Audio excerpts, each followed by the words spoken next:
running through the contract at a later date and for those people that haven't been able to make it. And lastly, if you'd like to receive any information about the Open Networks project, or if you have any feedback you'd like to submit, please do get in contact with us at the email address at the bottom of the page. So just in terms of moving forward, so the Workstage 1A product 4 was pulled together to produce a common agreement for the uptake of flexibility services across the electricity industry. Initially focused on the DNO perspective, but this year to focus on the SO elements as well. And we'll go through a bit more detail of that as we run through. I've added just a list of the P4 members in here so that you can see not only the contributing organisations, but obviously the individuals that have been involved from each of the organisations themselves. And the agenda for today is we're going to provide a bit of an overview, some elements of the engagement and feedback that we've both gone through historically and what we're planning to do, the implementation plan for the common agreement, some of the focus points that we want to point you towards within the document itself, and then we'll do a review of what kind of happens next in terms of the doc ownership and the review process, a summary, and then, as I said, we'll move forward for any questions, comments that you've made on the Q&A element. So, and apologies if it takes a moment for the slides to update. Again, I'm sure you're all in similar boat. Using kind of household Wi-Fi is often less than perfect.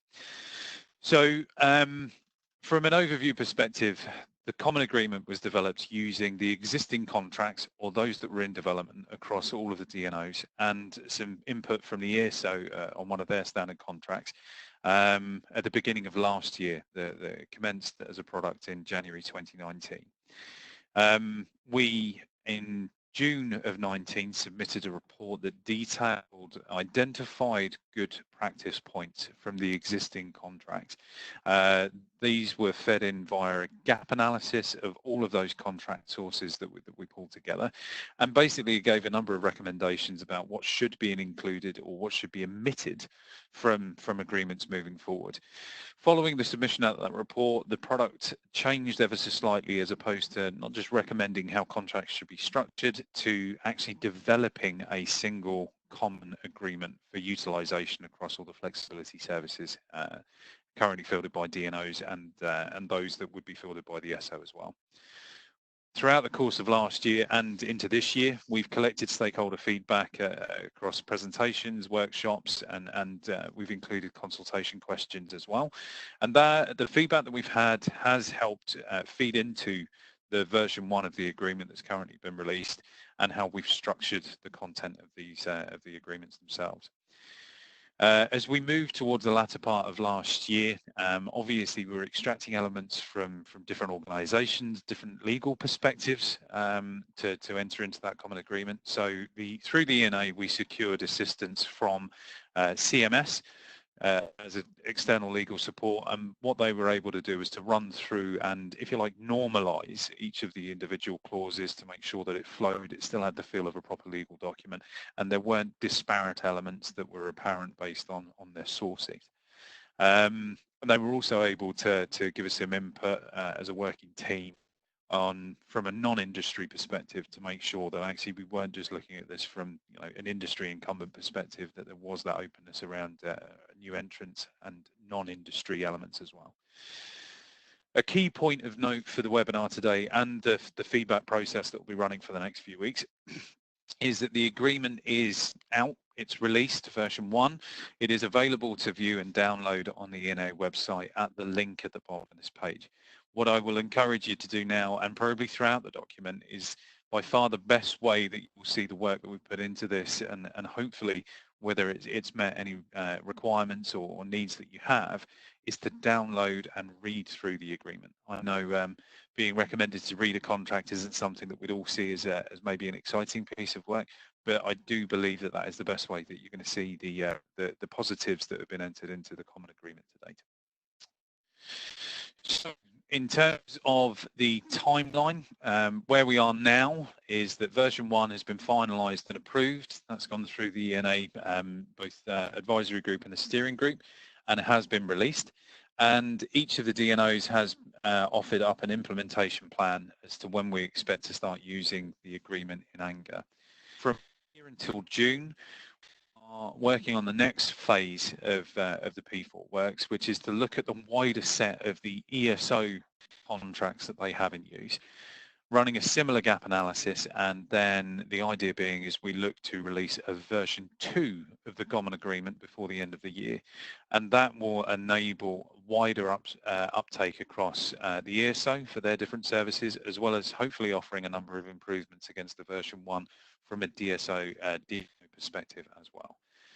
We're within a defined stakeholder engagement feedback period, and we would encourage everybody, whether it's comments back after the webinar today or if you're reading through the agreement and have particular points of note, is to get those comments back into the ENA before the 5th of June. That's ideally when we're going to close out the engagement process so that we can start looking at those points of feedback and rolling them into version 2. Between June and it's then the focused work around starting to draft a version 2 so that we've got that ESO alignment. There will be another active engagement period between August and October, and whether we run a similar webinar to this, whether there are the opportunity for more kind of workshop style meetings or consultation based engagement, those decisions will be made as we start to progress and we start to respond to the feedback that we're hoping to encourage from each of you today. And at the moment, version 2 is expected to be finalized, approved and released around about December 2020. So in terms of implementation of the agreement, all of the DNOs and the SOs have confirmed that the P4 standard agreement will be implemented across 2020. We've confirmed across the DNOs that the agreement will be used for all flexibility services. The SO is yet to confirm exactly which services the agreement will be implemented against, but that work is underway now. There are, of course, as many of you will be aware, a number of legacy contracts for existing services that have already been contracted, and the timelines as to when they will be, phased out or they will end and then be replaced with a common agreement are very organisation specific, but they do range from a few months to close out some of the older contracts up to 3 years for maybe some of the newer contracts that were placed over the last 6 months to a year. Every organisation is committed to the internal approval and adoption process as per the plan you're about to see, and of course we're all continuing the focus and commitment within version 2 works so that we are all able to adopt and implement that version 2 in the same way that we have with version 1. So just as a visual ability to see what this timeline looks like, what we've done is in the darkest blue, we've looked at the legacy agreement duration, so those existing contracts that will be in play with original contract structures and how long that is expected for. With the mid blue, that's when we are expecting to adopt the common agreement. So for the likes of SSEN, SPEN and ENWL, there's an expectation that we'll start to use this immediately from April with any new tenders that come about. And if you have a look at maybe Northern Power Grid, UKPN, WPD, there's actually a few months whilst we're looking to adjust schedules or waiting for new tender to come about so that new contract can be implemented. There is a light blue box there which is partial adoption, and that really only relates to the SO, which is that we expect that there will be partial adoption across some services before December 2020, but it's version 2 when that common agreement adoption really comes into play for the SO. So hopefully it's reasonably easy to understand and just gives a bit of a visual indicator as to when this agreement will be utilised by each of the organisations. And on this next slide, just a reaffirmation on some of those key dates. So a more simple version away from the visual tool, which gives firm indications as to when the common agreement will be adopted and that legacy contract duration. And as you can see, for that legacy contract duration, there is a really good range, all the way into 2023 or, earlier in the kind of winter 2020 when the existing contracts will be phased out. So Moving forward, and again, just making the note that by far the best opportunity you will have to engage with the contract is to go through and read it. It would be almost impossible for us across a 1-hour webinar to break down blow by blow to each of those clauses that has been worked upon or has been adjusted against what you may have seen historically. So please do have a look at the agreement and download that and review it in full. Again, the feedback from stakeholders and the best practice points that we produced last year have been absorbed throughout the agreement. There hasn't been a single clause or element of the contract that has not been reviewed and refined to ensure the fact that it's more accessible, that it's more open, and that it works for a wider range of providers than maybe some of those original, more structural boilerplate agreements might have been able to provide. The agreement has around a couple of key elements. So the mutuality of clauses, so that it is fairer in general.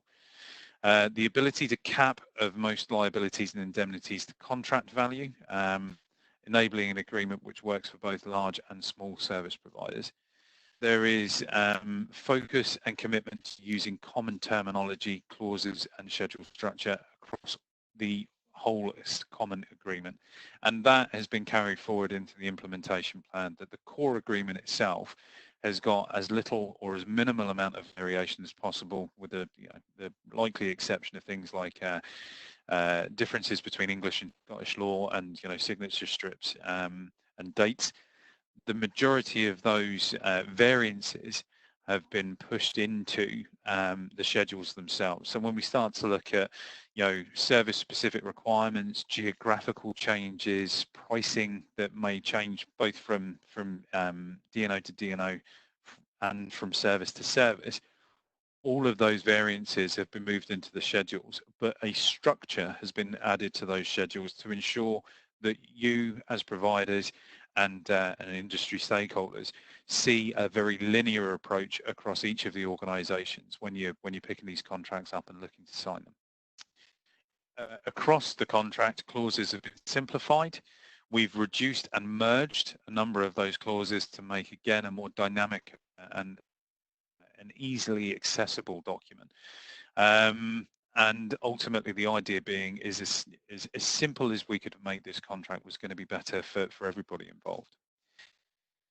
An additional bullet point here is that the ESO contribution within version 1 already provided some initial alignment, and the gap analysis works that have been undertaken to date by the SO have identified a fair amount of existing commonality across the range of contracts that they're utilising that will be brought in for version 2.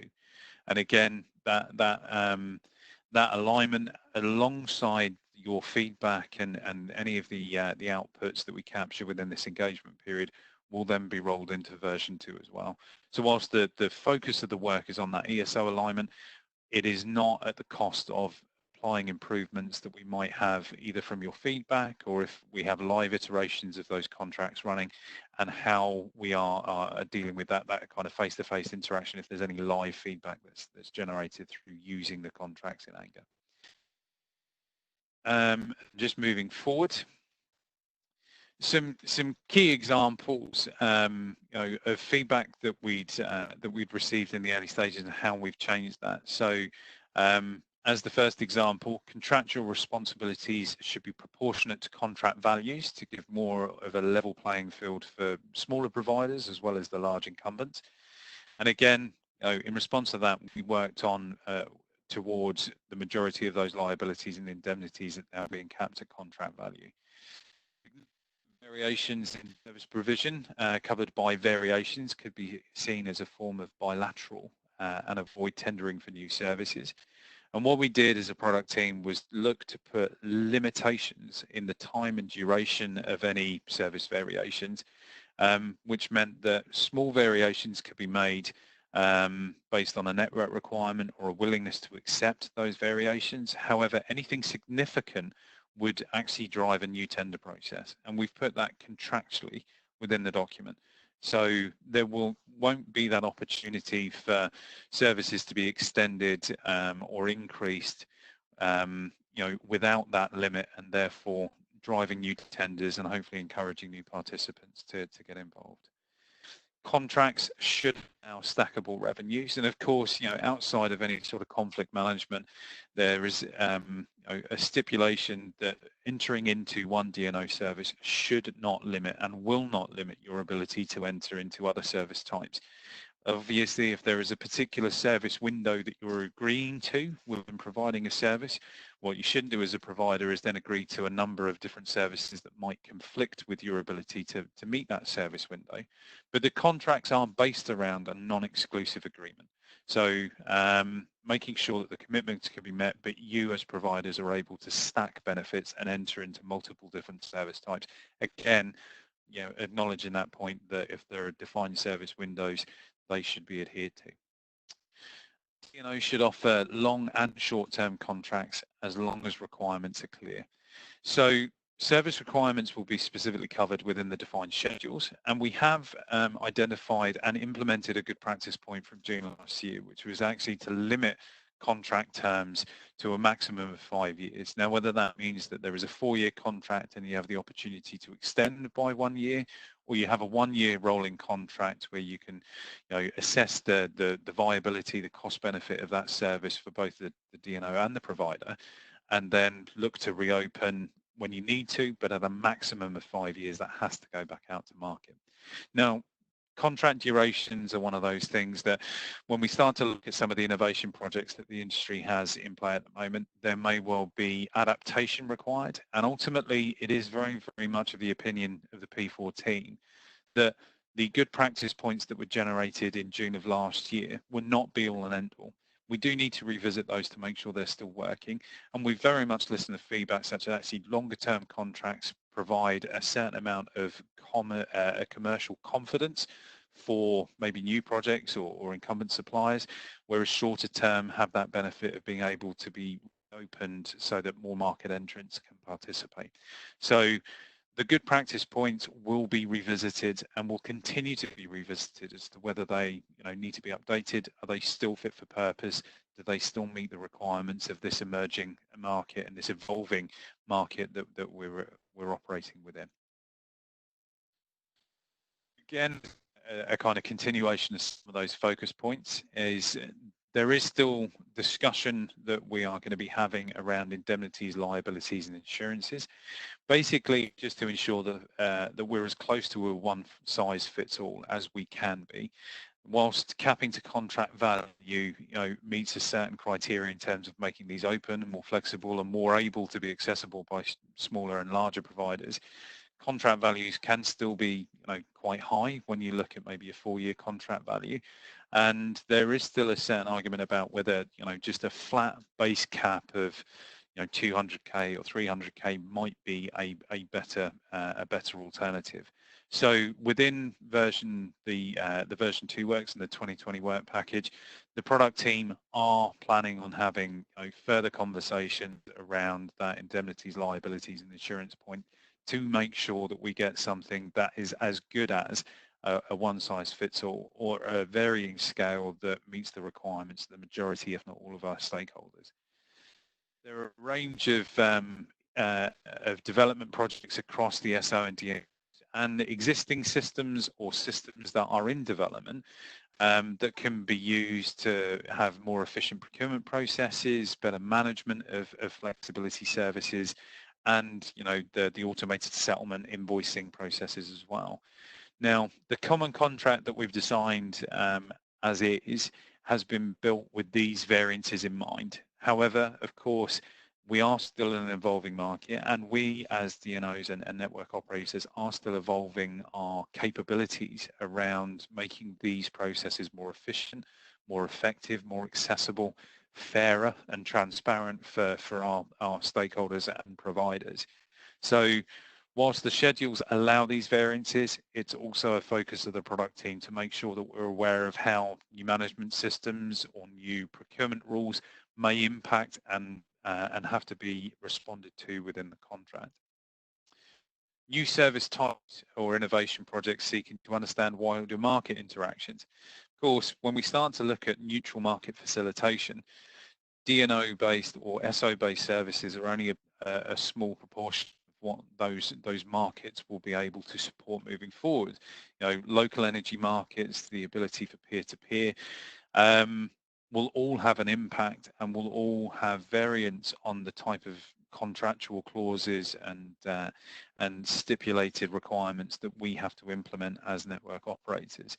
So whilst we have got the remit of working on a common contract that can be adopted in BAU, we are, as a product team, keeping note of, you know, any development projects that are looking at either varying needs, these new market interactions that may have impact to network services, uptake of things like flexibility and A&M and how they interact.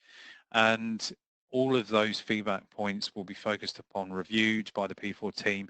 And then if there are variances that are needed within the common agreement, we will take those forward as well. So again, the 2020 work plan isn't just focused on that ESO alignment. It is taking in all of these points of evolution and growth as well. And there, you know, finally, just a reminder that the good practice points will be revisited, you know, as we continue the evolution of this neutral market. Some other key points, that time and notice requirements are now broadly equivalent, if not the same. So, you know, if you know, 30-day from issue of invoice, the need for, if there is a need for termination, allowing, you know, 90-day periods, those timescales and communication requirements have all been drilled down so that they are, again, broadly equivalent, if not the same, across all of the adopting organisations. The agreement, of course, has to take into account the outputs of the other open networks projects. So, for example, you know, the dispatch and settlement works that are ongoing within P3 and the service alignment within P2, procurement stages, all of those other products that are ongoing, as well as the wider evolution and you know, new market services, will be being fed through the P4 team to ensure that the contract responds to that alignment piece that is further ongoing. We are going to maintain the fact that within the P4 works, we've been lucky that pretty much all of the organisations that have contributed have also been able to offer legal assistance, whether it comes to checking things, you know, particular clauses that might have you know, of specific focus by one organisation, whether they can be swayed, whether they can be moved, whether they can meet the requirements of the wider stakeholders.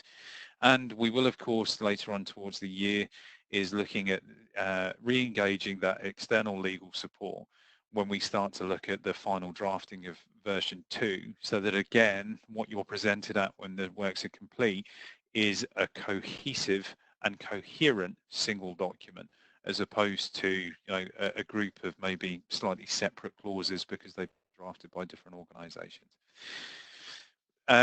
Just a point of note that I wanted to make based on the link at the bottom of this page is that the CMS team that helped with the normalization work in version 1 and will be again hopefully within version 2 have given a presentation which is available on the ENA web pages on a blow by blow, clause by clause breakdown of what the common agreement contains. Now, what you might not see from that is actually the amount of work that sat behind getting to that point, or actually, if you've got any experience of engaging with maybe some of the older DNO contracts, you'll be able to see that directly. But as a tool for helping run through the overview of the development, the slides that CMS have provided are incredibly useful in giving at least that overview, clause by clause, schedule by schedule, of what they contain and what those clauses mean. So again, alongside downloading and accessing the version 1 of the agreement, those slides are a really, really useful tool. So please do have a look at those as well. In terms of the ongoing review process, the ENA are going to host this common agreement, both version 1 that's released now and the version 2 when we get to it. And if the next year's work phase calls for a version 3, it will be updated. ENA will continue to host the agreement so that it remains an industry resource as opposed to a DNO specific document. The defined stakeholder engagement, again, is already underway. Part of this webinar is a key part of that up until June. And again, please do get your comments into us before the 5th of June so that we can roll those in and get them responded to properly. And there will be further engagement and feedback period across the August-October months later on this year. We as will continue on our works until December 2020 at least. It may well continue on, as I said, if there is an immediate need to start looking at a version 3. But post 2020, whether we're working on version 3 or whether product 4 becomes something different, the contract review board, whether that consists of all of the original P4 members or just representatives from the organisations or the legal teams, will continue to meet biannually to discuss any industry changes, whether there have been new services that have become apparent, any feedback that either we as organisations using the contracts in anger or that has been fed through the ENA, making sure we're responding to those points, and again, looking to implement updates and revisions to the common agreement as they are required. We will have additional ad hoc meetings and change consultations to bolster those biannual reviews as we need to. And it's expected at this point in time that in 2023, as Rio ED1 comes to a close and we're staring down the barrel of ED2, that we will meet with ENA representation to discuss whether there is the potential to codify the agreement and whether that brings any benefits that we can't currently access through the ENA hosting. So I suppose probably in summary of that, it is that this common agreement and the approach for commonality when it comes to contracting for flexibility service, it isn't a gimmick. It is something that is here and is expected to be here to stay because, again, the benefits of being able to have a single contract, we fully appreciate that there is a significant value there for providers that may well have assets in the north of Scotland through the south of England and the Midlands and into Northern Ireland as well, is that you will have that one contract, that one schedule structure to have to engage with, and therefore hopefully make your own approach to contracting and any legal support that you need as minimal as possible as this becomes more widespreadly adopted. And I skipped a slide, so I'll just go through this summary point. Apologies if it has accidentally skipped slides as I've been going through. I think that there is the likeliness or the potential that that's happened, and apologies if that is the case. But from a summary perspective, again, feedback and good practice points that have been integral to version 1 have been completed. They've been reviewed, and we've collected those across the last sort of 15, 16 months that the product's been in operation. All of the contributing DNOs and the ESO have approved this version for implementation and have also, of course, made their commitments to contributing to and adoption of version 2 when it's been completed. The agreement has been designed specifically around those feedback points that it needs to be simple, it needs to be accessible, and it also has to be fair for all providers. It cannot discriminate against larger versus smaller or vice versa providers, especially around some of those indemnities, liabilities, and the need for legal support and how to digest the agreement. The next round, and this one included, will of course inform version 2, which we're expecting at the end of the year. And again, that ENA hosting, once the P4 works have been completed and the group is disbanded, if you like, will enable that ongoing active feedback from providers post 2020, as well as the feedback that you give each of us as organisations through tenders, through contract management, and that feedback will be collected and fed back up through to the contract review board as well. Slide, that is the end of the presentation, as it were. What I'm now going to do is just stop sharing so we can have a look at any of the Q&A that might be here. And ultimately, it is about any comments or questions that you might have. So if there are any questions that you'd like to add, please do add them now.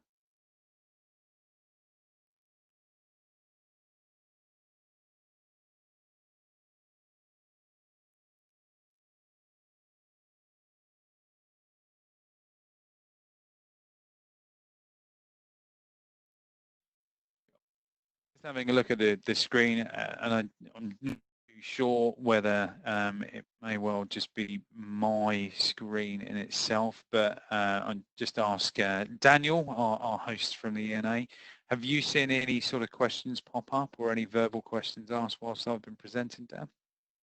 No, nothing popped up on my screen yet. Okay.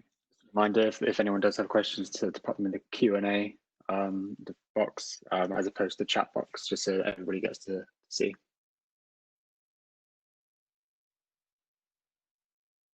For those of you, hopefully, you'll be able to see the Q&A box. It's on the right-hand side of the screen, reasonably near the bottom. So, questions pop up there. So, Helen, thank you for that. For the August-October consultation process, can we please have access to the draft of version 2 to allow us to comment properly? I think that entirely depends on our ability to have version 2 drafted by that point. Obviously, we'll endeavour to have all of the integration works kind of completed at that point, and we are starting on that draft. So we'll take that away, and we will aim to have, whether it's a draft, whether it's a distinct list of outputs that we've been able to pin down on. We will ensure that the August-October consultation process actually has something physical for you to feedback upon, whether that's a full draft of the new version or whether it is the elements that we're looking to roll in. At this point, there is a certain amount of trepidation about saying that we'll have a draft version ready for August, just purely for the fact that there is a significant amount of work that needs to be done still across the existing SO contract.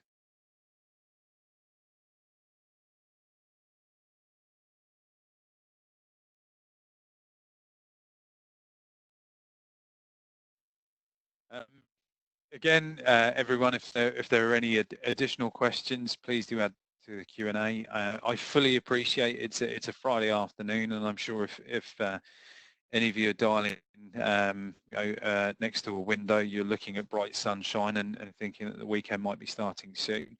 If you haven't added any Q&As, but as you think over the weekend, or if you going back to the normal work next week, and you do start to think of questions or comments, again, the encouragement is that this is an open engagement period. There are consultations that are out and live, so please do send in any comments or questions or feedback that you have.